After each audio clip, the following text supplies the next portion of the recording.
Hi students, இப்போ நம்ம பார்க்க போகிறது யூனிட் 2 12th அக்கௌண்டன்சியில் செகண்ட் யூனிட் பார்க்க போகிறோம்.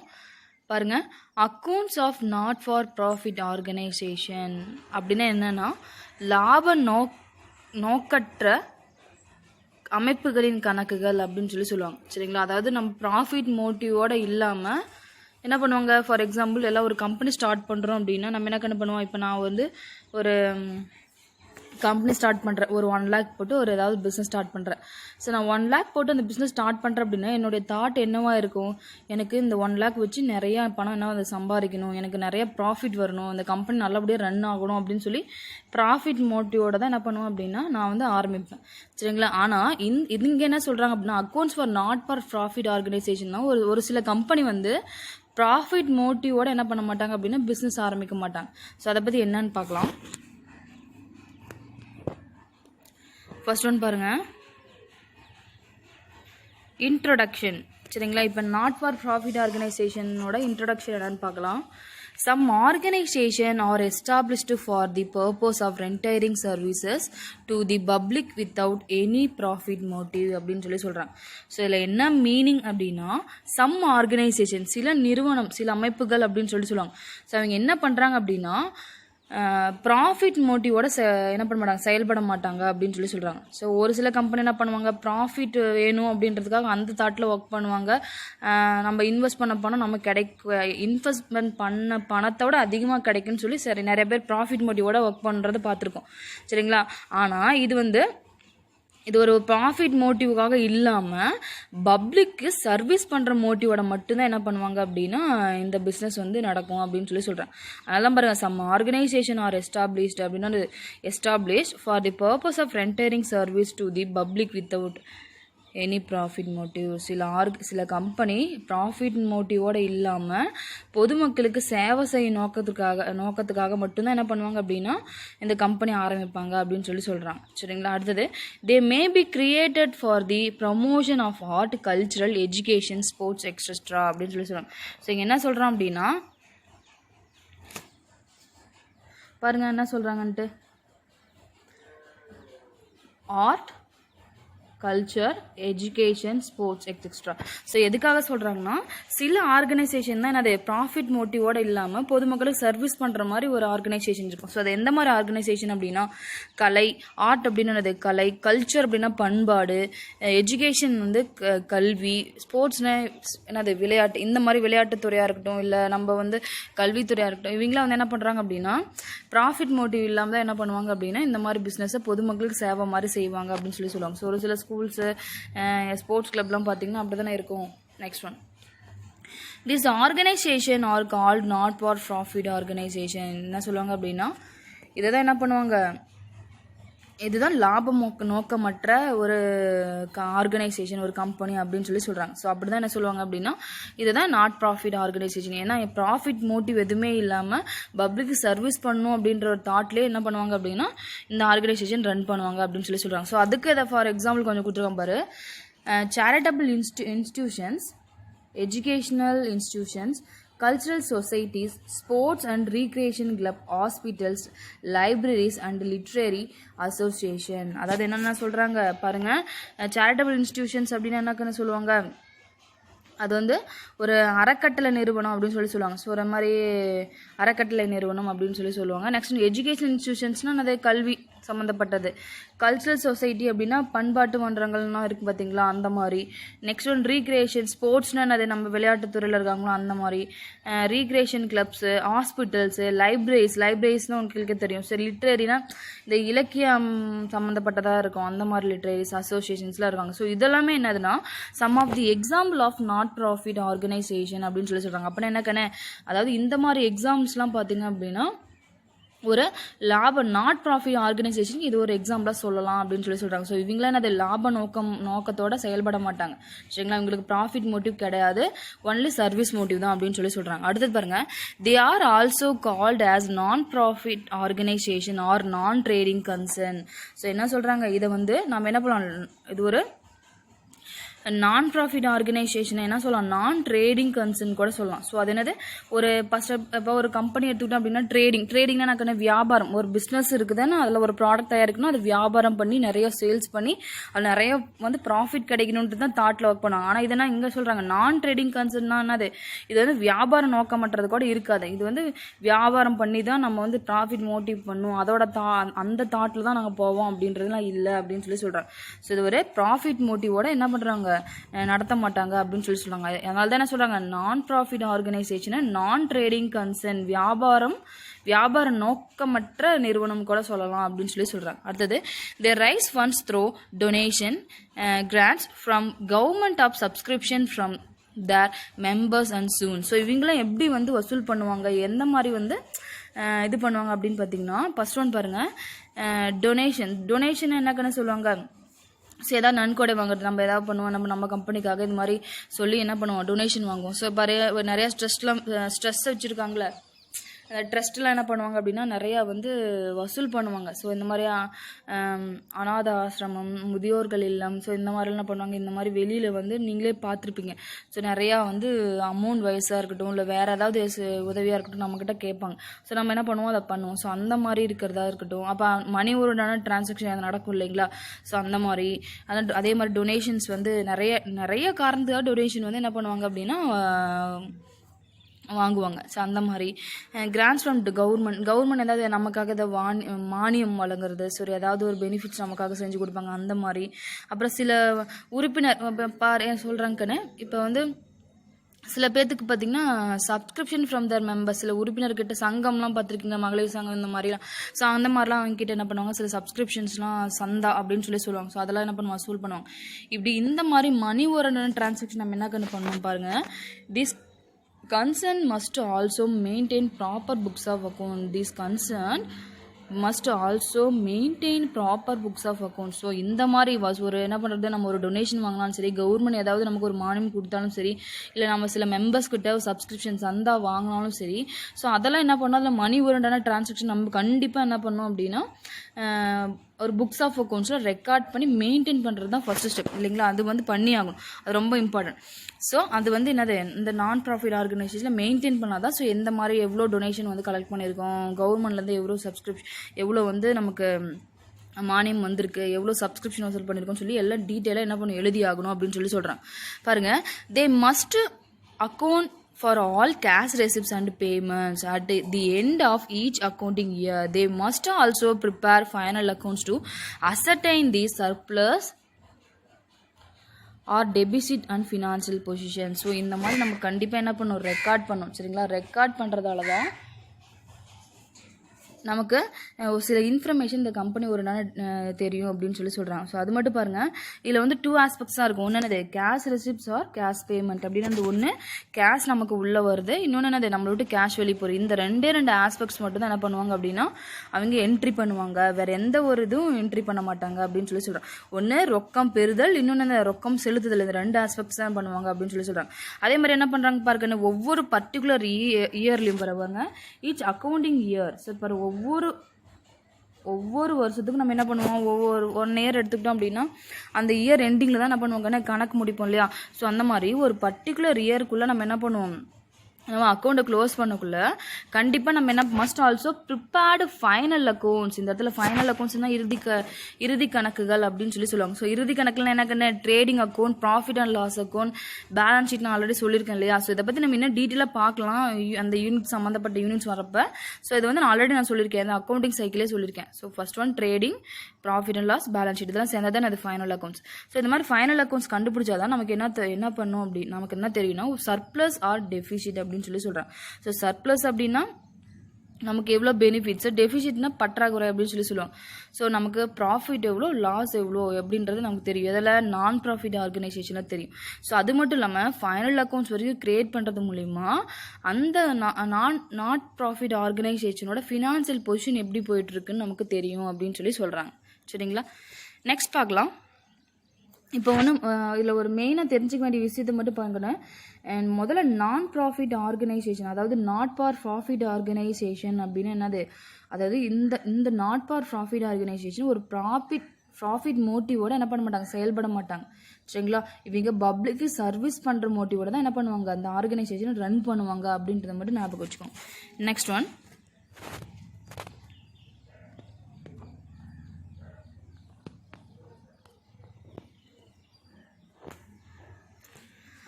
அடுத்தது பாருங்க, future of not for profit organisation. Futures of not for profit ஆர்கனைசேஷன்னா இது ஒரு என்ன சொன்னா, இது ஒரு லாப நோக்கற்ற அமைப்புகள் அப்படின்னு சொல்லி சொல்லுவோம். இதோட இயல்புகள் என்ன அப்படின்றத மட்டும் பார்க்கலாம். ஸோ அதான் அதோட ஃபியூச்சர்ஸ். இப்போ நாட் ப்ராஃபிட் ஆர்கனைசேஷன் ஃபியூச்சர்ஸ் வந்து first one, not for profit organization or the organization which function without any profit motive. அதாவது என்ன சொல்கிறாங்க, இந்த நாட் ப்ராஃபிட் ஆர்கனைசேஷன் வந்து இது வந்து ஒரு விதமான இது ஒரு கம்பெனி தான். சரிங்களா? ஆனால் அந்த கம்பெனி வந்து ப்ராஃபிட் மோட்டிவோட செயல்பட மாட்டாங்க அப்படின்னு சொல்லி சொல்கிறாங்க. ஸோ அதனால தான் என்ன சொல்கிறாங்க, இது நாட் ஃபார் ப்ராஃபிட் ஆர்கனைசேஷன், ஒரு ப்ராஃபிட் மோட்டிவோட இல்லாமல் செயல்படுறது தான் இது நாட் ஃபார் ப்ராஃபிட் ஆர்கனைசேஷன் அப்படின்னு சொல்லி சொல்கிறாங்க. சரிங்களா? அடுத்தது பாருங்க, their main aim is to provide service to a specific group or the public at large. இதோட மெயின் வந்து இதோட மெயின் நோக்கம் என்ன அப்படின்னா, இதில் ஒரு மெயின் எய்ம்னா சொல்லுவாங்க, முக்கியமான நோக்கம் அப்படின்னு சொல்லுவாங்க இல்லைங்களா? இதோட என்ன சொல்லணும்னா, ப்ரொவைட் பண்ணுறது என்ன ப்ரொவைட் பண்ணுவாங்க அப்படின்னா, ஒரு சர்வீசஸ் வந்து என்ன பண்ணுவாங்க, ப்ரொவைட் பண்ணுவாங்க. சொல்கிறேன், நான் என்ன சொன்னேன், பப்ளிக்கு சர்வீஸ் பண்ணுற மோட்டிவோட இருக்கும். சரிங்களா? அந்த மாதிரி ஃபார் எக்ஸாம்பிள்ஸ் வந்து ஹாஸ்பிட்டல்ஸ் இது மாதிரிலாம், லைப்ரரிஸ் இது மாதிரிலாம் சொன்னோமா, அதெல்லாம் என்னது எந்த ஒரு ப்ராஃபிட் மோட்டிவும் பார்க்க மாட்டாங்க. ஸோ அந்த இடத்துல வந்து ஹாஸ்பிட்டலாக இருக்கட்டும் இல்லை லைப்ரரிஸாக இருக்கட்டும், ஸோ இவங்களாம் என்ன பண்ணுவாங்கன்னா ஒரு ப்ராஃபிட் மோட்டிவ் இருக்காது. ஸோ மக்களுக்கு சர்வீஸ் பண்ணுறதுக்கு மட்டும் தான் பார்ப்பாங்க. ஸோ அதுதான் என்னது இதோட மெயின் என்ன அப்படின்னா, பப்ளிக் அட் லார்ஜ், ஒரு பெரிய ஒரு பொதுமக்களுக்காக இருக்கட்டும் இல்லை வந்து ஒரு சம் குரூப்பாக இருக்கட்டும். ஸோ அந்த குரூப்ஸ்க்கு இப்போ வந்து பாருங்கள், நம்ம என்ன பண்ணுவோம், இந்த இந்த ட்ரஸ்ட்லாம் இருக்குல்ல, அநாதாசிரமம் முதலியோர் இருக்கும், அதில் ஒரு குரூப் மாதிரி. ஸோ அவங்களுக்கு என்ன பண்ணுவோம், நம்ம ஏதாவது நம்ம வீட்டில் ஏதாவது ஒரு ஃபங்க்ஷன் வந்தால் என்ன பண்ணுவோம், அவங்களுக்கு ஃபுட் ப்ரொவைட் பண்ணுவோம். இந்த மாதிரிலாம் பண்ணுறோம் இல்லைங்களா? ஸோ அந்த மாதிரி சர்வீஸ் பண்ணுறது. நெக்ஸ்ட் ஒன், பப்ளிக்கு ஏதாவது பொதுமக்களுக்கு தேவையான ஏதாவது ஒன்று சர்வீஸ் மோட்டிவோட பண்ணுறது தான் என்னது நாட் ப்ராஃபிட் ஆர்கனைசேஷன் அப்படின்னு சொல்லுவாங்க. ஸோ இதை வந்து நாம் வந்து இண்டிவிஜுவலாக பண்ணாமல் சில குரூப்புக்கு மட்டும் பண்ணுற மாதிரி கூட சில ஆர்கனைசேஷன்ஸ்லாம் இருக்குது. ஸோ அந்த மாதிரி. அடுத்தது பாருங்கள், generally they do not undertake business or trading activities அப்படின்னு சொல்கிறாங்க. ஸோ இது என்னென்னா, இது வந்து இந்த undertaken business of trading activities அப்படின்னா, இது வந்து ஒரு கம்பெனியாகவும் ஒரு வியாபார நோக்கத்தோடவும் என்ன பண்ண மாட்டாங்க, செயல்பட மாட்டாங்க. ஸோ அந்த மாதிரி டிரான்சாக்ஷன் என்ன பண்ண மாட்டாங்க, என்ட்ரி பண்ண மாட்டாங்க அப்படின்னு சொல்லுவாங்க. ஸோ ஒரு ட்ரேடிங் சம்மந்தப்பட்ட எந்த ஒரு டிரான்சாக்ஷன் என்ன பண்ண மாட்டாங்க, இங்கே என்ட்ரி பண்ண மாட்டாங்க, எடுத்துக்க மாட்டாங்க அப்படின்னு சொல்கிறாங்க. ஸோ நம்ம இந்த இடத்துல நம்ம எந்த பொருளையும் விற்கல, ட்ரேடிங் வியாபார நோக்கத்தோட எதையும் நம்ம பார்க்கல. சரிங்களா? ஒன்லி சர்வீஸ் மோட்டிவ்ன்றப்ப இதெல்லாம் நமக்கு தேவையில்லை அப்படின்னு சொல்கிறேன். Next one, their main sources of income include subscription from members, donation, grant in aid and legacies அப்படின்னு சொல்லுவாங்க. ஸோ இதோட முக்கியமான நோக்கம் என்ன, எப்படி வந்து அந்த நமக்கு எப்படி இன்கம் வருது. சரிங்களா? அந்த இன்கம் எந்த மாதிரி இன்கம் வருது கம்பெனிக்கு, நீங்களே நினச்சி பாருங்கள், இது ஒரு நாட் ப்ராஃபிட் ஆர்கனைசேஷன் தான். சரிங்களா? இது ஒரு ப்ராஃபிட் மோட்டிவோட நடத்தாத ஒரு ஆர்கனைசேஷன். ஆனால் பட் எப்படியாவது நம்ம என்ன பண்ணோம், அமௌண்ட் வந்து வசூல் பண்ணி ஆகணும் இல்லையா, பொதுமக்களுக்கு சேவை செய்யறதுக்கு. ஸோ அந்த மாதிரி இங்கேயே என்ன பண்ணுறோம், ஒன் ஆஃப் தி இன்கம் இருக்கும் அப்படின்னு சொல்கிறாங்க. அதுதான் என்னது, நான் ஆல்ரெடி சொன்ன மாதிரி சில மெம்பர்ஸ் கிட்ட சப்ஸ்கிரிப்ஷன் வந்து கலெக்ட் பண்ணுறது, கவர்மெண்ட் கிட்ட இருக்குது இந்த மாதிரி மானியம் ஏதாவது வழங்குறது, அப்புறமேட்டு கிராண்ட் இன் எய்ட் இன் லீகசிஸ் அப்படின்னா உயில் கொடை அப்படின்னு சொல்லுவாங்க. லீகசிஸ் அப்படின்னா உயில் கொடை. ஸோ அதாவது இப்போ எப்படின்னா, ஒரு சிலர் வந்து ரொம்ப வந்து ரிச் பீப்புளாக இருக்காங்க, அவங்க என்ன பண்ணுவாங்க அப்படின்னா, அவங்களுக்கு லேண்டாக இருக்கட்டும், பில்டிங் ஆகட்டும், ஸோ அந்த பில்டிங்கை என்ன பண்ணுவாங்கன்னா ஒரு சில முதியோர் இல்லத்துக்கோ ஒரு அநாத ஆசிரமத்துக்கோ என்ன பண்ணுவாங்க அப்படின்னா, அந்த மாதிரி ஒரு கிஃப்ட் மாதிரி, சரிங்களா, கிஃப்ட் மாதிரி கொடுத்துருவாங்க. எதுக்கு அப்படின்னா, ஸோ அந்த இடத்துல அவங்க அந்த கொடுத்த பில்டிங்கில் நம்ம அந்த மாதிரி ட்ரஸ்ட் நடத்திக்கலாம். ஸோ அந்த மாதிரி என்ன பண்ணுவாங்க, சில பேர் உயில் எழுதி வச்சுருப்பாங்க, நான் இறந்ததுக்கப்புறம் இந்த மாதிரி தான் நீங்கள் என்ன பண்ணு, இந்த ட்ரஸ்ட்டுக்கு வந்து இந்த முதியோர் உள்ளத்துக்கு நான் வந்து தானமாக கொடுக்குறேன் அப்படின்னு சொல்லி உயில் எழுதி வச்சுட்டு போயிடுவாங்க. ஸோ அது ஒரு கிஃப்டாக அவங்களுக்கு இருக்கும். சரிங்களா? அந்த மாதிரி இருக்கிறது. இந்த மாதிரிலாம் ஒரு சிலர் பேர் சில ஆர்கனைசேஷனுக்கு இந்த மாதிரி வந்து டொனேட் பண்ணுறாங்களேக்கண்ணா, அந்த மாதிரிலாம் என்ன பண்ணும் அப்படின்னா, இதை வந்து கரெக்டாக மெயின்டைன் பண்ணும். அந்த மாதிரி இன்கம்ஸ்லாம் என்னென்னு சொல்லிட்டு நம்ம என்ன மெயின்டைன் பண்ணுறது தான் இதோடைய நாட் ப்ராஃபிட் ஆர்கனைசேஷனோட ஃபியூச்சர்ஸ் அப்படின்னு சொல்கிறாங்க. சரிங்களா? நெக்ஸ்ட் ஒன், அடுத்தது பாருங்க,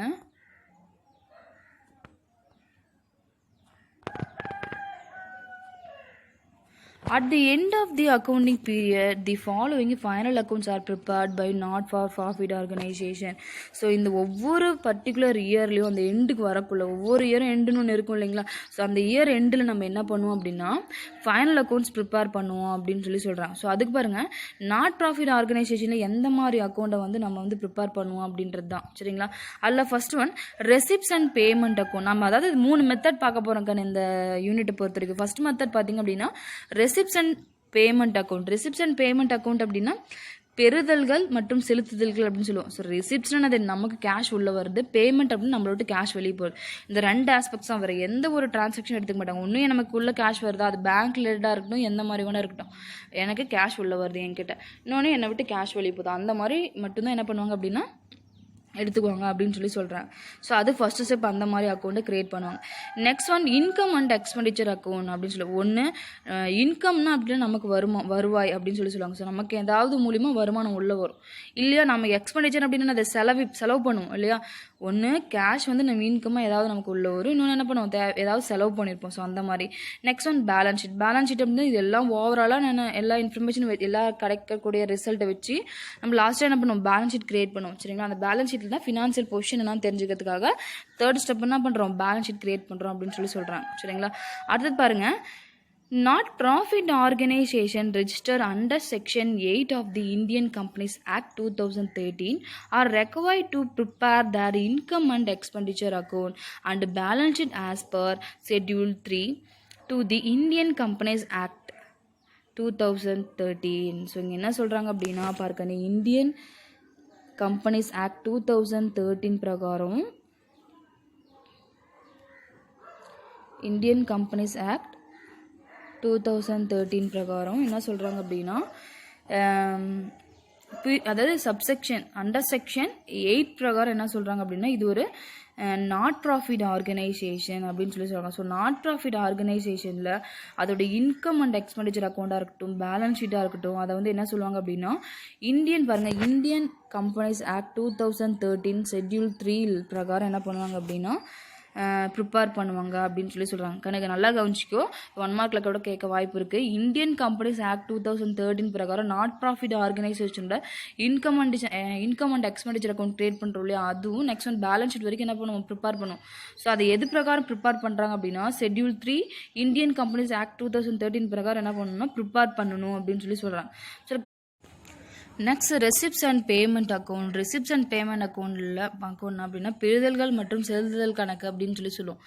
ஸோ ஒன்று பாருங்கன்னு, receipts and payments account is a summary of cash and bank transaction of not for profit organisation prepared at the end of each financial year. So ஒவ்வொரு financial இயர்லையும் நம்ம என்ன பண்ணுவோம், நாட் ப்ராஃபிட் ஆர்கனைசேஷன் ஒரு company, அந்த ஆர்கனைசேஷனில் என்ன பண்ணுவாங்க அப்படின்னா ரெசிப்ட்ஸ் அண்ட் பேமெண்ட் சொல்லி என்ன பண்ணுவாங்க ஒரு அக்கௌண்ட் கிரியேட் பண்ணுவாங்க. சரிங்களா?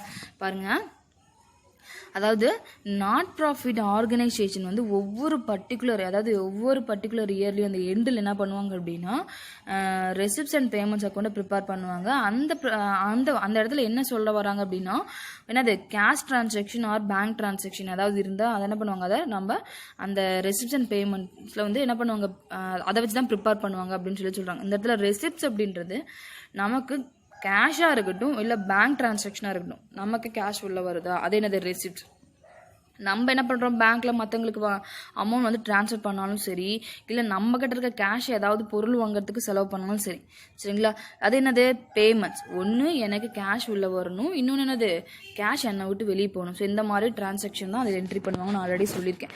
பாருங்கள், அது மட்டும் இல்லாமல் பாருங்கள், it is a real account in nature. കാരണം நம்ம 11th படிச்சோம் இல்லையா, என்னது கோல்டன் ரூல்ஸ் என்ன சொல்லியிருக்காங்க, ரியல் அக்கௌண்டோட ஃபார்முலா என்ன, debit what comes in, credit what goes out. உள் வருவரவற்றை பற்றுவை, வெளி செல்வதை வரவை அப்படின்னு சொல்லுவோம். அப்போ என்ன அர்த்தம், நமக்கு கேஷ் வரதை வந்து என்ன பண்ணணும், நம்ம டெபிட் வைக்கணும், நம்மளை விட்டு கேஷ் வெளியே போச்சு அப்படின்னா கிரெடிட் வைக்கணும். ஸோ அந்த மாதிரி இருக்கிற டிரான்சாக்ஷனை எங்கே எதில் எடுத்துக்குவாங்க, ரெசிப்ட்ஸ் அண்ட் பேமெண்ட்ஸில் எடுத்துக்குவாங்க அப்படின்னு சொல்கிறாங்க. சரிங்களா? பாருங்க, the receipts and payments account being with opening balance of cash and bank and ends with closing balance of cash and bank. அதாவது முதல்ல என்ன பண்ணுவோம், opening balance brought down, closing balance brought டவுன்லாம் கேள்விப்பட்டிருக்கோம் இல்லையா. ஸோ ஓப்பனிங் பேலன்ஸ் என்ன பண்ணுவோம், balance brought down வந்து ஓப்பனிங் பேலன்ஸ். சரிங்களா. பேலன்ஸ் கேரடோன்றது க்ளோசிங் பேலன்ஸ். ஸோ அந்த மாதிரி ஃபர்ஸ்ட் ஒன் ஒரு கொஷின் எடுத்துக்கிட்டேன் அப்படின்னா அதில் வந்து இந்த cash in hand, cash at bank இந்த மாதிரி கொடுத்துருந்தா என்ன பண்ணும், நம்ம ஓப்பனிங் பேலன்ஸாக முதல்ல என்னன்னு எடுத்துக்கணும். நெக்ஸ்ட் ஒன் அதுலேயே என்னது க்ளோசிங் பேலன்ஸாகவும் முடிஞ்சு போயிடும் அப்படின்னு சொல்கிறாங்க. ஸோ அந்த பேலன்ஸை எடுத்துக்கணும். சரிங்களா. ஃபஸ்ட்டு எடுத்தோடனே என்ன பண்ணும், அதை தான் நம்ம சம்மில் அந்த அக்கௌண்ட் ப்ரிப்பேர் பண்ணுறோம் இல்லையா, அந்த ரெசிப்ட்ஸ் அண்ட் பேமெண்ட் அக்கௌண்ட்டில் அதை ஃபஸ்ட்டு கொண்டு வரணும் அப்படின்னு சொல்கிறான். சரிங்களா. பாருங்கள், all cash receipts are shown on the debit side. அதாவது கேஷ் ரெசிப்ட்ன்றது என்னது, நான் ஆல்ரெடி சொல்லியிருக்கேன். கேஷ் ரெசிப்ட்ன்றது எனக்குள்ளே வர்றது. சரிங்களா. இப்போ என்கிட்ட அது கேஷ் எனக்கு உள்ளே வருது. ஸோ அதை என்ன பண்ணணும், நான் டெபிட் சைடில் என்ட்ரி பண்ணணும் அப்படின்னு சொல்கிறாங்க. ஸோ எப்பயுமே எந்த சைடில் தெரியும், எந்த சைடில் இருக்கும், டெபிட் சைடில் தான் இருக்கும் அப்படின்னு சொல்கிறாங்க. அடுத்தது cash payments are shown on the credit side of the account. So இந்த receipt and payment account create பண்ண அப்படின்னா எப்பவுமே கேஷ் ரெசிப்ட்ஸ் எந்த சைடு வரும், டெபிட் சைட்லேயும், கேஷ் பேமெண்ட் எந்த சைடு வரும், கிரெடிட் சைட்லேயும் வரும்னு சொல்கிறாங்க. சரிங்களா. அடுத்தது பாருங்கள், all cash receipts and cash payment whether of capital or revenue nature will be recorded in the receipts and payment account. நல்லா கவனிச்சுக்கோன்னு, இதில் இருக்கிற ஆல், அதாவது கேஷ் ரெசிப்ட்ஸாக இருக்கட்டும் அண்ட் கேஷ் பேமெண்ட்ஸ், அதாவது நம்ம கேஷ் உள்ளே வந்தாலும் சரி வெளியே போனாலும் சரி, இதில் எந்த மாதிரி எடுத்துணும், கேபிட்டல். நம்ம 11th யூனிட்டில் போன வருஷம் 11th ஸ்டாண்டர்டில் 11th யூனிட் படித்தோம்ல, என்னது முதலென்ன செலவுகள்லாம் என்ன, ரெவென்யூஸ்னால் என்ன, அப்புறமேட்டு டிஃபர்ட் ரெவென்யூனா என்னன்னு சொல்லி ஒவ்வொன்றும் பார்த்தோம். இந்த மாதிரி எந்த கேட்டகரியுமே பிரிக்க தேவையில்ல. ஒன்று கேபிட்டலாக இருக்கட்டும், ரெவென்யூ நேச்சராக இருக்கட்டும், எதுவுமே நம்ம என்ன பண்ண தேவையில்ல. கேபிட்டல் என்ட்ரி பண்ணக்கூடாது, ரெவென்யூ என்ட்ரி பண்ணக்கூடாது, அப்போல்லாம் எதுவுமே நம்ம என்ன பண்ணணும், திங்க் பண்ண தேவையில்ல. ஸோ மொத்தத்தில் எந்த பேஸ் பண்ணி இருக்கணும் அப்படின்னா, ஒன்று கேஷ் நமக்கு உள்ளே வருதா, ரெசிப்ட்ஸ் நம்மளோட கேஷ் போகுதா, பேமெண்ட்டில் என்ன பண்ணணும், நம்ம என்ட்ரி பண்ணிடணும் அப்படின்னு சொல்கிறாங்க. இதில் கேபிட்டலோ அதாவது முதலீடு செலவுகள் ஏதாவது இருக்கா, வருமான செலவுகள் ஏதாவது இருக்குன்னு எதுவுமே கன்சிடர் பண்ண தேவையில்லை. எந்த மாதிரி செலவுகளாக இருந்தாலும் நம்ம என்ன பண்ணுவோம், ஒன்று கேஷ் நமக்கு உள்ள வரணும், இன்னும் வந்து நம்மளோட வெளியே போகணும். ஸோ ரியல் அக்கௌண்ட் பேஸ் பிரகாரம் நம்ம என்ன பண்ணணும், என்ட்ரி பண்ணிடணும் அப்படின்னு சொல்கிறாங்க. அடுத்தது பாருங்கள், தே மே relate to the current year or the previous year of subsequent years. It means that irrespective of the period for which the amount is received or paid, it is recorded as cash received or paid during the year அப்படின்னு சொல்கிறாங்க. So இங்கே இப்போ example ஒரு transaction இருக்குது அப்படின்னா, அந்த transaction வந்து பாஸ்டில் நடந்ததா, இல்லை வந்து கரண்ட்டில் நடந்ததா, இல்லை ஃப்யூச்சரில் நடந்ததா அப்படின்னு சொல்லி எதுவுமே நம்ம என்ன பண்ண முடியாது, கன்சிடர் பண்ண தேவையில்ல. மொத்தமாக நம்ம என்ன கன்சிடர் பண்ணோம் அப்படின்னா, அந்த கேஷ் நமக்கு உள்ளே வருதா, ரெசிப்ட்ஸா பேமெண்ட்டான்னு மட்டும் நம்ம செக் பண்ணால் போதும். ஒன்று நமக்கு கேஷ் உள்ளே வருதா, இல்லை கேஷ் நம்மளை விட்டு வெளியே போகுதா அப்படின்ற டிரான்சாக்ஷனை மட்டும் என்ன பண்ணால் நம்ம கன்சிடர் பண்ணால் போதும். அந்த டிரான்சாக்ஷன் பாஸ்டில் நடந்ததா, இல்லை கரண்ட்டில் நடந்ததா, இல்லை ஃப்யூச்சரில் நடந்ததா அப்படின்னு தெரிஞ்சுக்க தேவையில்ல. ஸோ அதனால தான் அது கரண்ட் இயர் அப்படின்னா அது ப்ரெசென்ட், ப்ரீவியஸ் இயர் அப்படின்னா அது பாஸ்ட், சப்சிக்வெண்ட் இயர் அப்படின்னா ஃபியூச்சர். சரிங்களா. ஸோ இந்த மாதிரி எந்த டிரான்சாக்ஷன் நடந்தாலும் சரி, முதல்ல அது கேஷ் ரெசிப்ட்ஸா கேஷ் பேமெண்ட்டான்னு பார்த்தா மட்டும் போதும் அப்படின்னு சொல்றாங்க. சரிங்களா.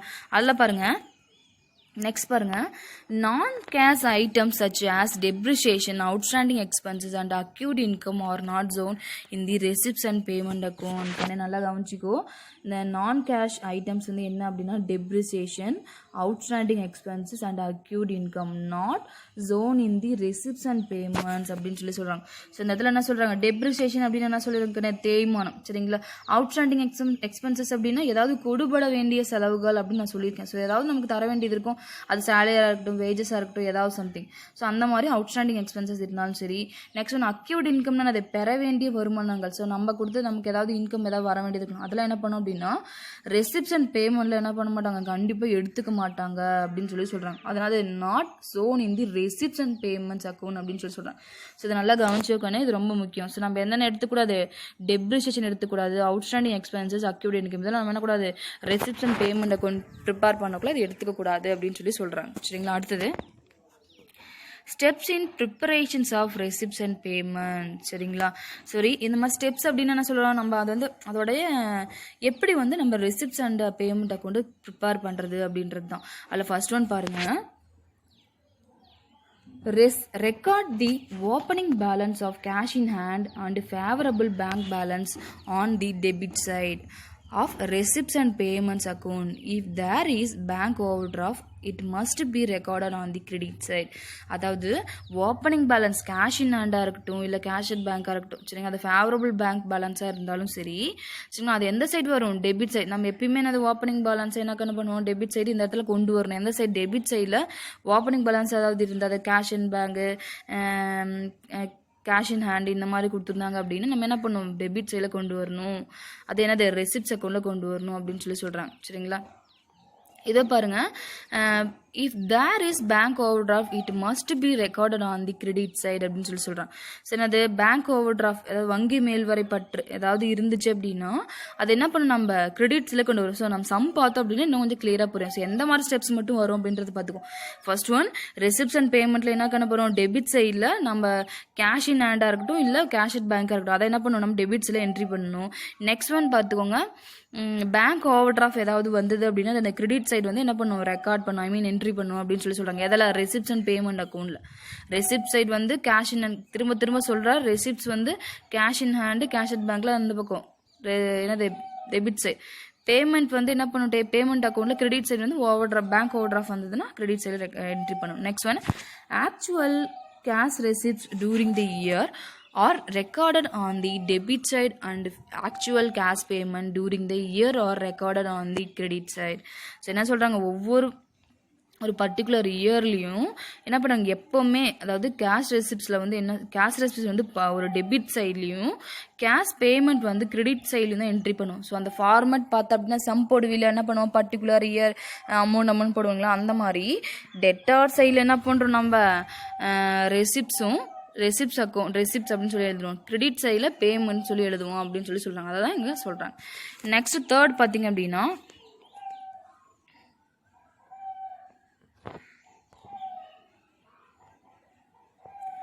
while recording cash receipts and payments no distinction needs to be made between revenue and capital items. Similarly, no distinction needs to be made whether the amount received or paid relates to the current period, previous period or future period. So என்ன சொல்கிறாங்க? Past, present, future. So எந்த மாதிரி டிரான்சாக்ஷனாக இருந்தாலும் நம்ம என்ன பண்ணுவோம்? Cash ரெசிப்ட்ஸ்லையும் cash பேமெண்ட்டையும் வந்து என்ன பண்ணுவாங்க? என்ட்ரி பண்ணுவாங்க அப்படின்னு சொல்கிறாங்க. ஸோ அது ரெவன்யூ அக்கௌண்ட்ஸா இல்லை வந்து கேபிட்டல் ரிலேட்டடான அது நான் சொன்னேன்னா முதலின செலவுகள், வருவாயின செலவுகள் இது மாதிரிலாம் பார்ப்போம் இல்லையா 11th யூனிட்டில் போன வருஷம். ஸோ அந்த மாதிரி அதாவது அந்த மாதிரி கேபிட்டல் ரெசிப்ட்ஸா ரெவன்யூ ரெசிப்ட்ஸ் சொல்லி என்ன பண்ண நம்ம கன்சிடர் பண்ண தேவையில்லை அப்படின்னு சொல்கிறாங்க சரிங்களா. அதாவது ஃபியூச்சராக பாஸ்ட்டு, ப்ரெசென்ட், ஃபியூச்சர். ஸோ எந்த மாதிரி டிரான்சாக்ஷனாக இருந்தாலும் நம்ம என்ன தேவையில்ல அது கன்சிடர் பண்ண தேவையில்ல. ஸ்ட்ரெயிட்டு நம்ம என்ன பண்ணலாம்? ரெசிப்ட்ஸ் ஆர் பேமெண்ட்டை என்ட்ரி பண்ணிடலாம். ஒன்று கேஷ் நமக்கு உள்ள வரணும், இன்னும் நம்மளை விட்டு கேஷ் வெளியே போகணும். அந்த மாதிரி டிரான்சாக்ஷன் என்ன பண்ணிடலாம்? என்ட்ரி பண்ணிடலாம் அப்படின்னு சொல்கிறாங்க. அடுத்தது பாருங்க ஃபோர்த் பாயிண்ட் பாருங்க. If the total of the debit side is more than the credit side, the balancing figures will appear on the credit side. Represents the closing balance of cash or bank. நல்லா imagine பண்ணிக்கலாம். இப்போ debtor side வந்து என்ன பண்ணுறோம்? Total போகிறோம். Credit சைடும் total போகிறோம் சரிங்களா. டெட்டார் சைடு அதிகமாக இருக்குது, கிரெடிட் சைடு கம்மியாக இருக்குது. ஸோ அந்த வந்து பேலன்சிங் ஃபிகர் வந்து இல்லைங்களா, அந்த பேலன்சிங் ஃபிகர் பேர் என்ன சொல்லுவாங்க அப்படின்னா பை பேலன்ஸ் கேரி டவுன். அது என்னது? Cash in hand or cash at bank அப்படின்னு சொல்லுவாங்க அப்படின்னு சொல்கிறாங்க. சரிங்களா. அடுத்தது பாருங்க, அப்போ எந்த இடத்துல பேலன்சிங் ஃபிகர் வரும்? கிரெடிட் சைடு தானே வரும். ஸோ அதை தான் அங்கே மென்ஷன் பண்ணுறாங்க.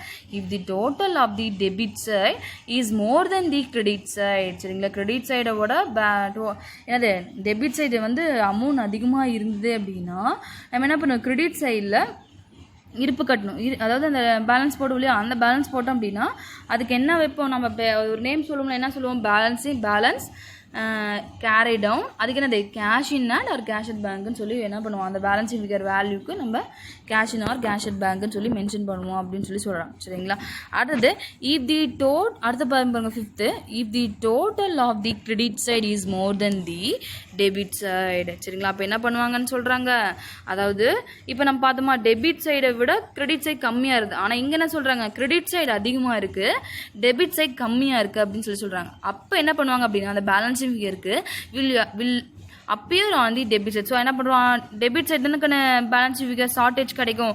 ஸோ அதுக்கு பேர் என்னது? நம்ம என்ன சொல்லுவோம்? அந்த இடத்துல பேலன்ஸ் கேரடவுன். போன பாயிண்ட்ல என்ன சொல்லுவோம், பை பேலன்ஸ் கேரடவுன் சொல்லி பார்த்துருக்கோம். அது கேஷ் இன் ஹேண்ட் வச்சிருவோம். இதே டெபிட் சைட் பேலன்ஸ் ஃபிகர் வந்துச்சுன்னா அதுக்கு டு பேலன்ஸ் கேரடவுன் என்ன கண்டுபிடுவாங்க, it reference bank overdraft அப்படின்னு சொல்லி மென்ஷன் பண்ணுவாங்க. சரிங்களா, பேங்க் ஓவர் டிராஃப்ட் என்ன பண்ணுவாங்க சொல்லுவாங்க அப்படின்னு சொல்லி சொல்கிறோம். ஸோ டெபிட் சைடில் பேலன்ஸ் ஃபிகர் வந்துச்சு அப்படின்னா பேங்க் ஓவர் டிராஃப்ட். இதுவே கிரெடிட் சைடில் பேலன்ஸ் ஃபிகர் வந்துச்சுன்னா என்னது cash in hand or cash at bank அப்படின்னு சொல்லி நம்ம எழுதணும். சரிங்களா, ஒன்று கேஷாக இருக்கட்டும் நம்ம பேங்காக இருக்கும். சரிங்களா கண்ணு. இப்போ நெக்ஸ்ட் நம்ம பார்க்க போகிறது ஃபார்மெட்டு. ஸோ அந்த ஃபார்மெட் பார்க்கண்ணே பாருங்க, format of receipts and payments. சரிங்களா, இப்போ வந்து என்ன பண்ணுறாங்க ஃபார்மெட்டை கவனி. இப்போ debtor side creditor side mention பண்ணியிருக்காங்க. டெட்டார் சைட் பாருங்க ரெசிப்ட்ஸ் அமௌண்ட் சொல்லி 2 காலம் ஓப்பன் பண்ணியிருக்காங்க. பேமெண்ட் வந்து அதே மாதிரி அமௌண்ட் கிரியேட் பண்ணியிருக்காங்க. அதில் ஃபர்ஸ்ட் ஒன் பார்க்கணும் to balance brought down. So இதுதானே அது ஓப்பனிங் பேலன்ஸ். ஒன்று cash in hand cash at bank இருந்தால் என்ன பண்ணணும், அதை நம்ம ஆட் பண்ணி அவுட்டர் காலத்தில் போட்டுருவாங்க. இதுவே பேங்க் ஓவர் டிராஃப்ட் ஏதாவது கொடுத்துருந்தாங்க அப்படின்னா அது கிரெடிட் சைடில் நல்லா கவனிச்சிக்கோ. ஓப்பனிங் பேலன்ஸ் ஏதாவது கொடுத்துருந்தாங்க அப்படின்னா நம்ம என்ன பண்ணணும், டெபிட் சைடில் எழுதணும். சரிங்க, இதுவே கிரெடிட் சைடில் கொடுத்துருந்தாங்க அப்படின்ற டெட்டார் சைடில் என்ன பண்ணணும், நம்ம ஓப்பனிங் பேலன்ஸ் வந்தால் டு பேலன்ஸ் ப்ராட் டவுன் எழுதுவோம். இதுவே கிரெடிட் சைடில் பேங்க் ஓவர் டிராஃப்ட் வந்தால் நம்ம என்ன பண்ணுவோம், பை பேலன்ஸ் ப்ராட் டவுன் அப்படின்னு சொல்லி என்ன பண்ணுவோம் நம்ம எழுதிடுவோம். சரிங்களா, இதில் பாருங்கள் ரெவென்யூ ரெசிப்ட்ஸ். சரிங்களா, ரெவென்யூ ரெசிப்ட்ஸில் என்னென்ன ஐட்டம்ஸ் கொடுத்துருக்காங்க, ரெவென்யூ பேமெண்ட்டில் என்னென்ன கொடுத்துருக்காங்க அப்படின்னு சொல்லி பார்க்கலாம். ஸோ இது ஒவ்வொன்றும் நம்ம வந்து சப்ஜெக்ட் வைஸ் போகக்குள்ள, அதாவது இதெல்லாம் போகக்குள்ள நம்ம என்ன பண்ணலாம், ஈஸியாக நம்ம தெரிஞ்சிக்கலாம். சரிங்களா, ஒவ்வொரு மீனிங் என்ன அப்படின்றத நம்ம வந்து தெரிஞ்சுக்கலாம். ஃபர்ஸ்ட் ஒன் பாருங்கள் சப்ஸ்கிரிப்ஷன். சரிங்களா, சப்ஸ்கிரிப்ஷன் அப்படின்னு என்ன சொல்லுவாங்க அப்படின்னா சந்தா அப்படின்னு சொல்லி சொல்லுவாங்க. ஸோ ஏதாவது சில மெம்பர்ஸ் கிட்ட நம்ம வசூல் பண்ணுறோங்களா அதுதான் அது சப்ஸ்கிரிப்ஷன் சந்தா அப்படின்னு சொல்லி சொல்லலாம். ஸோ அது எந்த சைன் வரும், நம்ம இந்த இடத்துல நல்லா கவனிச்சிக்கோ. பேமெண்ட்டாக இருக்கட்டும் receipts or receipts or payment அக்கௌண்ட்டில் ரெவென்யூ ரெசிப்ட்ஸ் கேபிட்டல் ரெசிப்ட்ஸ் அந்த ஐட்டம்ஸ் இந்த ஐட்டம்ஸ் எதுவும் கன்சிடர் பண்ண தேவையில்ல. முதல்ல 2 பேசிக்ஸ் தான். ஒன்று ரியல் அக்கௌண்ட் பிரகாரம் cash debit what comes in credit what goes out. இது மட்டும்தான் உன்னுடைய மைண்ட் செட்டில் இந்த அக்கௌண்ட் கிரியேட் பண்ணுறதுக்கு இருக்கணும். ஸோ அதில் வந்து ஃபர்ஸ்ட் ஒன் சப்ஸ்கிரிப்ஷன் அப்படின்னா என்ன சொல்லுவாங்க அப்படின்னா சந்தான் அப்படின்னு சொல்லி சொல்லுவாங்க. சரிங்களா, ஸோ அந்த மாதிரி. நெக்ஸ்ட் ஒன் பார்த்தீங்க அப்படின்னா என்ட்ரன்ஸ் ஃபீஸ்னா அதே பொது நன்கொடைகள் அப்படின்னு சொல்லி சொல்லுவாங்க. ஸோ அது இந்த மாதிரி என்ட்ரன்ஸில் வந்து நம்ம என்ன பண்ணுறோம், எதுக்காக நம்ம ஃபீஸ் வசூல் பண்ணுறோம், அது வந்து கிளப் ஓரியன்டாக இருக்குது. இப்போ விளையாடுறதுக்கு நம்ம என்ன பண்ணுறோம், ஸ்போர்ட்ஸ் கிளப் போகிறோம் அப்படின்னா என்ட்ரன்ஸ் ஃபீஸ் நம்ம பே பண்ணுவோம் இல்லைங்களா. ஸோ அப்போ தான் இப்போ நாங்கள் உள்ளே விளையாடுறதுக்கு அலோவ் பண்ணுவோம். ஸோ அந்த மாதிரி என்ட்ரன்ஸ் ஃபீஸு. ஸோ இந்த மாதிரி ஜெனரல் டொனேஷன் அப்படின்னா அது ஏதாவது பொதுவாக நம்ம என்ன பண்ணுவோம், சில பேர்த்திட்ட வசூல் பண்ணுறோம் அந்த மாதிரி டொனேஷன். கிரானின் எய்ட் அப்படின்னா கவர்மெண்ட் கிட்டேருந்து ஏதாவது நமக்கு மானிய உதவி கிடைக்கிறது. ஸோ அந்த மாதிரிலாம் நம்ம என்ன பண்ணணும், அந்த மாதிரி வசூல் பண்ணால் தான் நம்ம ஏதாவது சில பொதுமக்களுக்கு நம்மளால் சேவை செய்ய முடியும் அப்படின்னு சொல்லி சொல்லுவாங்க. அதே மாதிரி sale of old newspaper. ஒரு பழைய நியூஸ் பேப்பர் கிடைக்கிறது மூலிமா நமக்கு ஒரு அதை சேல் பண்ணுறோமோ அதில் நமக்கு கொஞ்சம் இன்கம் கிடைக்குதா. ஸோ அந்த மாதிரி. அப்புறம் என்ன பார்த்துக்கோங்க, நிறைய இடத்துல நியூஸ் பேப்பர் வாங்குவாங்க. ஸோ அது பழைய பேப்பர்லாம் சேகரித்து வச்சு நம்ம என்ன பண்ணுவாங்க, விற்றுருவாங்க. ஸோ விற்றது மூலிமா நமக்கு ஒரு கமிஷன் கிடைக்குதா, அது மாதிரி. அப்புறம் இன்ட்ரெஸ்ட் ஆன் இன்வெஸ்ட்மெண்ட். ஸோ ஏதாவது நம்ம என்ன பண்ணுவோம், சில இது மேலே இன்வெஸ்ட் பண்ணியிருப்போம், அது மூலிமா கிடைக்கிறது மூலிமா நமக்கு ஏதாவது இன்ட்ரெஸ்ட் கிடைக்கிறது. நெக்ஸ்ட் ஒன் டிவிடெண்ட் அப்படின்னா பங்கு. ஏதாவது ஒரு கம்பெனியில் ஷேர் பண்ணிட்டு இருந்தோம் அப்படின்னா அந்த பங்குக்கு உண்டான ஏதாவது ஒரு நமக்கு ஒரு இன்கம் வரும். அந்த மாதிரி டிவிடெண்ட் ஏதாவது இருந்தால் அதை எடுத்துக்கணும். Next one locker rent received. இப்போ லாக்கர் ரெண்ட் ரிசீவ்டு அப்படின்னு நான் சொல்கிறேன். இப்போ பேங்க்லாம் பார்த்தீங்க அப்படின்னா பேங்க்கில் அது லாக்கர் ரெண்ட் மாதிரி வச்சுருப்பாங்க. ஸோ லாக்கர் ரெண்ட் அப்படின்னா அது ஒரு நம்மளுடைய ஜுவல்ஸாக இருக்கட்டும், நம்மளோட டாக்குமெண்ட்ஸாக இருக்கட்டும் பாதுகாக்கிறதுக்காக சில இதெல்லாம் பண்ணுவாங்க. அந்த மாதிரி ரெண்ட் ரிசீவ், நம்ம வந்து வீடு ஏதாவது வாடகை விட்டுருந்தோம் அந்த மாதிரி ரெண்ட் ரிசீவ் பண்ணுறது. ஸோ இந்த லாக்கருக்கு வந்து என்ன பண்ணுறது, ரெண்ட் ரிசீவ் பண்ணுவாங்க. நம்ம ஏன்னா அந்த பொருளை பாதுகாத்து அவங்க வச்சுருக்காங்களே செக்யூரிட்டியோட, அது ரெண்ட் ரிசீவ்டு. அப்புறம் சன்ட்ரை ரெசிப்ட்னா சில எவ்வளோ வந்து ரெசிப்ட்ஸ் எவ்வளோ வரவுகள் வேணால் நமக்கு வரும் இல்லைங்களா. ஸோ அதர் ரிலேட்டடாக இருக்கிற என்ன மாதிரி மீதிலாம் இதில் இருக்காதில்ல எல்லா ரெசிப்ட்ஸும் என்ன பண்ணுறாங்க, சன்ட்ரை ரெசிப்ட்ஸ் பல்வகை வரவுகள் அப்படின்னு சொல்லி சொல்லுவாங்க. அந்த மாதிரி அந்த ஐட்டம்ஸ்லாம் கொண்டு வருவாங்க. நெக்ஸ்ட் ஒன் கேபிட்டல் ரெசிப்ட்ஸ் அப்படின்னா பாருங்கள் லைஃப் மெம்பர்ஷிப் ஃபீஸு. சரிங்களா, ஒரு நம்ம ஏதாவது ஒரு அறக்கட்டளை நடந்தோம் அப்படின்னா அதுக்கு ஏதாவது ஃபீஸ் பே பண்ணுவாங்க இல்லைங்களா. ஸோ அந்த லைஃப் மெம்பர்ஸ் ஃபீஸ் இப்போ அந்த மாதிரி.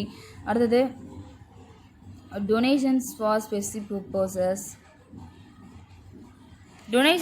ஸ்பெசிஃபிக் பர்பஸஸ் அப்படின்னா சொல்லுவாங்கன்னா ஏதாவது நமக்குன்னு ஒரு பார்த்திங்கன்னா ஏதாவது குறிப்பிட்ட ஸ்பெசிஃபிக் பர்பஸ்க்காக ஏதாவது என்ன பண்ணுவாங்கன்னா அதை வந்து வசூல் பண்ணுவாங்க, டொனேஷன் வந்து கலெக்ட் பண்ணுவாங்க.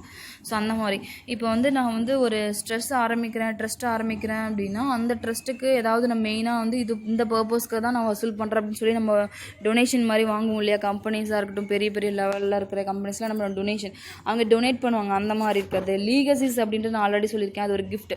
இப்போ நம்ம ரிச் பீப்புள்ஸ்லாம் நமக்கு இந்த மாதிரி ஓரண்டானா இந்த மாதிரி ட்ரஸ்ட்டுக்கு எழுதி வைக்கிறேன் அப்படின்னு சொல்லி அவங்களா பார்த்து உயில் எழுதி வைக்கிறாங்களே, அந்த மாதிரி மூலியமாக கிடைக்கிறது, அந்த மாதிரி அசட்ஸ்லாம் இருக்கும். அது வந்து அது இந்த லீகசிஸ். என்டோமெண்ட் ஃபண்ட் அப்படின்றது ஒரு அறக்கட்டளை நிதி அப்படின்னு சொல்லி சொல்லுவாங்க. ஸோ அந்த மாதிரி நிதி வசூல் பண்ணுறது. நெக்ஸ்ட் வந்து சேல் ஆஃப் ஃபிக்ஸ்டு அசட்ஸ். ஒரு நமக்குன்னு இருக்கிறத வந்து சேல் ஆஃப் ஃபிக்ஸ்டு அசட்ஸ்னா நமக்குன்னு ஒரு சொத்து இருக்குது. இப்போ இந்த மாதிரி லீகசிஸ் அப்படின்னா சொல்கிறாங்க உயில் எழுதி வச்சுறாங்க இல்லையா, அந்த மாதிரி இருக்கிறத சில டைம் என்ன பண்ணுவோம், நம்ம சேல்ஸ் பண்ணுறோம் அப்படின்னா நமக்குன்னு சொந்தமாக இருக்கிறத, அதாவது இந்த ஆர்கனைசேஷனுக்கு சொந்தமாக இருக்கிற நிலத்தை விற்றது மூலிமா நமக்கு என்ன சேல்ஸ் பண்ணுமா, சேல்ஸ் பண்ண மூலிமா நமக்கு கமிஷன் கிடைக்குமா. கமிஷன் ஆனது அந்த லேண்டை வந்து 10 லட்ச ரூபாய்க்கு நமக்கு எழுதி கொடுத்துருப்பாங்க, அதை விற்கிறது 20 லட்சமாக இருக்கும். அப்போ 10 lakhs நமக்கு அதிகமாக இருக்கும், அந்த மாதிரி கிடைக்கிறது. அது அந்த மாதிரி வசூல் பண்ணுறது. Receipts or specific purpose or fund அப்படின்னு என்னென்னா, ஏதாவது ஒரு குறிப்பிட்ட நோக்கத்துக்காக என்ன பண்ணுவாங்க அப்படின்னா, ஏதாவது நம்ம என்ன பண்ணியிருப்போம், இன்வெஸ்ட் பண்ணியிருப்போம் இல்லைங்களா. ஸோ அந்த மாதிரி இருக்கிறத நம்ம வசூல் பண்ணணும். ஸோ எந்த ஃபண்டு வந்து பார்த்திங்கன்னா சில அமௌண்ட் வந்து கொடுத்துருப்போம். ஸோ அந்த ஃபண்டு மூலிமா நமக்கு கிடைக்கிறது ஏதாவது ஒரு பெனிஃபிட்ஸு. சேல் ஆஃப் இன்வெஸ்ட்மெண்ட் அப்படின்றது நம்மளுடைய இப்போ நம்ம என்ன பண்ணுறோம், ஒரு இடத்துல ஷேர் போட்டிருக்கோம் அப்படின்னா அந்த ஷேர் அந்த பங்கு என்ன பண்ணுறோம், மற்றவங்களுக்கு விற்றுறோம் அந்த ஷேர்ஸை. ஸோ சில கம்பெனிஸ்லாம் ஷேர் போட்டிருக்கோம், இந்த ஷேர்ஸை நம்ம விற்றுறது மூலிமா நமக்கு ஏதாவது கிடைக்கிற கமிஷன், அதான் சேல் ஆஃப் இன்வெஸ்ட்மெண்ட் அப்படின்னு சொல்லி சொல்லுவாங்க. ஸோ அந்த மாதிரி இருக்குது. நெக்ஸ்ட் ஒன் பார்த்திங்கன்னா interest on specific fund investment. Interest on specific பண்ணால் நம்ம ஏதாவது இன்வெஸ்ட் பண்ணியிருப்போம், ஸோ அது மூலிமா நமக்கு அந்த இன்வெஸ்ட் பண்ண அந்த ஷேர் மூலிமா நமக்கு ஏதாவது ஒன் ஆஃப் தி இன்கம் வரும், அந்த மாதிரி ஐட்டம்ஸு. சரிங்க. அப்புறம் to balance carried on bank over draft. சரிங்களா. அது வந்து என்ன சொல்கிற இந்த இடத்துல என்ன சொல்ல வராங்க அப்படின்னா, நான் சொன்னேன்னாக்க அந்த பாயிண்டில், அதாவது டெபிட் சைடில் வந்து பேலன்ஸ் கம்மியாக இருந்தது அப்படின்னா அப்போ என்ன வரணும், டு பேலன்ஸ் கேரிடான்னு சொல்லி பேங்க் ஓவர் டிராஃப்ட் கொண்டு வாங்க. இதுவே கிரெடிட் சைடில் வந்துச்சு, பேலன்ஸ் ஃபிகர் வந்துச்சு அப்படின்னு என்ன சொல்லுவாங்க பாருங்கள், கிரெடிட் சைடில் பேலன்ஸ் ஃபிகர் வந்தால் நம்ம இந்த மாதிரி சொல்லுவோம், by balance carried down cash in or cash at bank, இந்த மாதிரி நம்ம டோட்டல் போடுவோம் அப்படின்னு சொல்லி சொல்கிறாங்க. ஸோ பாருங்கள் இந்த சைட் பாருங்கள், இப்போ நம்ம பார்த்தது எல்லாமே அதே டெபிட் சைடில் என்னென்ன ஐட்டம்ஸ் வரும் அப்படின்னு சொல்லி பார்த்தேன். இப்போ கிரெடிட் சைடில் பாருங்கன்னு நான் பேங்க் ஓவர் டிராஃப்ட் வந்தால் எந்த சைடு வரணும், பை பேலன்ஸ் ப்ராட் டவுன் சொல்லி மென்ஷன் பண்ணணும்னு சொல்கிறோமா. ஸோ அந்த மாதிரி ஐட்டம்ஸை கொண்டு வரணும். அதுதான் என்ன சொல்கிறாங்க, கிரெடிட் சைடில் பேங்க் ஓவர் டிராஃப்ட் கொண்டு வராங்க. Next one revenue payment. சரிங்களா. ரெவென்யூ பேமெண்ட்னா வருவாயான செலவுகள். ஸோ நம்ம என்ன பண்ணுவோம், அடிக்கடி ஒரு செலவு செய்கிறோம் அப்படின்னா அதான் அந்த ரெவென்யூ பேமெண்ட், ரெவென்யூ ரெசிப்ட்ஸ் அப்படின்னு சொல்லி சொல்லுவாங்க. ஸோ இங்கே பாருங்கள் பை சேலரி. ஸோ நம்ம என்ன பண்ணுறோம், மாதம் சேலரி சம்பளம் கொடுத்துட்டே தான் இருக்கிறோம், அந்த மாதிரி இருக்காது. Next one rent pay. வாரம் நம்ம வந்து ஒரு வீட்டுக்கு வாடகை இருக்கிறோம் அப்படின்னா ரெண்ட் நம்ம என்ன பண்ணுறோம், அந்த மந்த் ரொட்டேட்டாக தான் இருக்கும், அந்த 1 இயர்க்குள்ளே ரொட்டேட் ஆகிற விஷயம் தான் இப்போ ரெண்ட் பெய்ட். எலக்ட்ரிசிட்டி சார்ஜஸ், நம்ம கரண்ட் பில் கட்டுவோம், அந்த மாதிரி. போஸ்டேஜ்னால் உங்களுக்கே தெரியும். ஸோ அந்த மாதிரி. ரெண்ட் அண்ட் டேக்ஸஸ்னால் என்ன, நமக்கு ஏதாவது வாடகை கட்டுறது, டேக்ஸ் கட்டுறது, வரி கட்டுறது, இந்த மாதிரி இருக்கிறது. Next one insurance. நம்ம என்ன பண்ணுவோங்கன்னா, நம்ம ஏதாவது ஒரு காப்பீடு போட்டு வச்சுருந்தோம் அப்படின்னா இன்சூரன்ஸ், லைஃப் இன்சூரன்ஸ் இருக்குது, அதுக்காக மந்த்லி நம்ம என்ன பண்ணணும், இன்சூரன்ஸ் பண்ணுவோம். ஒரு சிலர் வந்து இயர் பை இயர் கட்டுவாங்க, ஒரு சிலர் மந்த் வந்து கட்டுவாங்க, இல்லை அந்த மாதிரி. Next one advertisement. நம்ம கம்பெனிக்கு வந்து ஏதாவது ஒரு விளம்பரம் தேவை அப்படின்னா நம்ம என்ன பண்ணுவோம், அது வந்து ரொட்டேட்டாக செலவு பண்ணி தான் ஆகணும், அது ஒன்று. Telephone charges. Next one telephone charges நம்ம ஃபோன் பில் கட்டுவோம், அது. என்டர்டெயின்மெண்ட் எக்ஸ்பென்சஸ் அப்படின்னா அதாவது பொழுதுபோக்கு செலவுகள். எதுக்காக நம்ம என்ன பண்ணுவோம், நம்ம வந்து இது மாதிரி எக்ஸ்பென்ஸ் பண்ணுவோம். ஆடிட் ஃபீஸ், நமக்கு வந்து மந்த் வைஸ் ஆடிட்னா எனக்கு நம்ம கணக்கு வழக்கு பார்ப்பாங்களே அவங்களுக்கு நம்ம பே பண்ணணும். ரிப்பேர்ஸ், ஏதாவது ரிப்பேர்ஸ் சம்மந்தப்பட்ட மெஷினரி நம்ம கம்பெனி ஓரண்டாக இருக்குது அப்படின்னா அதுக்கு ஏதாவது நம்ம என்ன பண்ணுவோம், செலவு பண்ணுவோம். அது வந்து அடிக்கடி நிகழக்கூடிய ஒரு விஷயம். ஸோ அந்த மாதிரி ரிப்பேர்ஸ்க்கு. அப்கீப் ஆஃப் கிரவுண்ட் அப்படின்னு சொல்லி சொன்னாங்கன்னா, அப்கீப் ஆஃப் கிரவுண்ட் அப்படின்னா இப்போ வந்து இப்போ ஒரு ஒரு மைதானம் இருக்குன்னு வச்சுக்கோங்க, கிரிக்கெட் கிளப் இருக்குன்னா அந்த கிரிக்கெட்டுக்கு என்ன தெரிஞ்சுக்கணும், அந்த நிலத்தை வந்து பார்த்திங்கன்னா கரெக்டாக இருக்கா அப்படின்னு சொல்லி என்ன பண்ணுவாங்க பார்ப்பாங்க. சரிங்களா. அது என்ன சொல்கிறது அப்படின்னா அது ஒரு பராமரிப்பாங்க. இந்த லேண்ட், இந்த மைதானத்தை ஃபுல்லாக என்ன பண்ணுவாங்க அப்படின்னா வந்து கரெக்டாக வந்து இருக்கா அப்படின்னு சொல்லி பராமரிச்சுட்டு வராங்க. ஸோ அப்போ தான் நம்ம அந்த இடத்துல மேட்ச் விளையாட முடியும். ஸோ அந்த மாதிரி அப்கீப் கிரவுண்ட் அப்படின்றது தமிழ் என்ன சொல்லுவாங்க அப்படின்னா மைதான பராமரிப்பு செலவுகள். ஸோ அதுக்கு உண்டான செலவுகள் அப்படின்னு சொல்லி சொல்கிறாங்க. Next one conveyance charges. So conveyance charges அப்படின்னா பாருங்கள், கன்வேயன்ஸ் சார்ஜஸ் அப்படின்னா இந்த போக்குவரத்து செலவுகள். கன்வேயன்ஸ் அப்படின்னா போக்குவரத்து செலவுகள். நம்ம இப்போ நம்ம படித்தோம் இல்லைங்களா, இப்போ வந்து நம்ம ஏதாவது டாக்ஸி மூலிமா போகிறது, அப்புறம் பஸ்ஸில் வர்றது, இந்த மாதிரி போக்குவரத்து செலவுகள், கம்பெனி ஓரியண்டடாக இருக்கிற charges, news paper and periodicals அப்படின்னு சொல்கிறாங்க. ஸோ நியூஸ் பேப்பர்ஸ் இந்த இடத்துல என்ன சொல்கிறாங்க அப்படின்னா, நம்ம என்ன பண்ணுவோம், ஒரு நியூஸ் பேப்பர்ஸ்லாம் வாங்குவோம்ல கம்பெனி ஓரியண்டடாக, அந்த மாதிரி செலவுகளுக்குலாம் பார்த்தா நம்மளோட கேஷ் வெளியே தான் போகும். இப்போ நம்ம நியூஸ் பேப்பர் வாங்கினா நம்மகிட்ட இந்த கேஷ் வெளியே இல்லையா. ஸோ எதுக்கு கம்பெனி ஆர்கனைசேஷனுக்கு தேவைப்படலாம் அந்த நியூஸ் ஓரியண்டடாக பேப்பர் வாங்குவாங்க, இல்லை கிளப்பு, இல்லை ஒரு ட்ரஸ்ட்டாக இருக்கட்டும். ஸோ எல்லா இடத்துலையும் நம்ம என்ன பண்ணுவோம், நியூஸ் பேப்பர் வாங்க, அதுக்கு உண்டான செலவு. ஆஃபீஸ் எக்ஸ்பென்சஸ் வந்து நிறையா செலவுகள் இருக்கும். ஸோ அந்த நிர்வாகத்துக்கு தேவையான எக்ஸ்பென்சஸ்லாம் என்ன பண்ணுவாங்க அப்படின்னா இது பண்ணுவாங்க. Next one gardening expenses. Gardening expenses அப்படின்னா அந்த கார்டனிங் தோட்ட பராமரிப்பு அப்படின்னு சொல்லுவாங்க, அதுக்கு உண்டான செலவுகள். இதெல்லாமே வந்து பார்த்தீங்கன்னா ஒரு ஆர்கனைசேஷனில் நடக்கக்கூடிய விஷயம். ஆனால் அந்த ஆர்கனைசேஷன் எந்த ஒரு விஷயத்தில் வேணால் இருக்கலாம், ஒரு ட்ரஸ்ட்டாக இருக்கட்டும், கம்பெனியாக இருக்கட்டும், நிறைய விஷயத்தில் சரிங்களா. நமக்கு தெரிஞ்சது ஒரு சிலர் தான் இருக்கணும் சரிங்களா. அதான் எக்ஸாம்பிள் சொன்னாங்க இல்லையா. ஸோ லைப்ரரிஸாக இருக்கட்டும், வந்து இலக்கிய கலை அந்த சம்மந்தப்பட்டதாக இருக்கட்டும், ஹாஸ்பிட்டல்ஸாக இருக்கட்டும், இது எல்லாமே பராமரிக்கிறதுக்கு ஏகப்பட்ட செலவு பண்ணுவோம், அந்த மாதிரி செலவுகள்.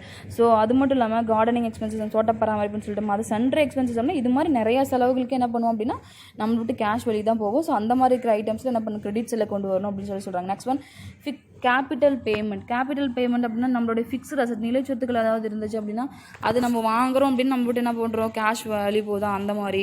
Next one investment, payment of loan. So investment அப்படின்னா நம்ம பண்ணுற முதலீடுகள் சரிங்களா. அந்த முதலீடுக்கு ஏதாவது நம்ம போடுறோம் அப்படின்னா நம்ம விட்டு கேஷ் வெளியே போகும் இல்லையா. ஒன்று அந்த ஆர்கனைசேஷனுக்கு ஒரு இப்போ ஹாஸ்பிட்டல் கட்டுறோம் அப்படின்னா எக்ஸ்ட்ரா வந்து இன்னும் வந்து ஒரு ஹாஸ்பிட்டல் கட்டுறோம் அப்படின்னா நமக்கு என்ன பண்ணுறோம், லேண்டு தேவை. ஸோ அதுக்கு ஏதாவது நிலைச்சொத்துக்கள் அப்படின்னு சொல்லுவாங்க, அந்த அசட்ஸ் நம்ம வாங்கி தான் அதுக்கு செலவு பண்ணுவோம்.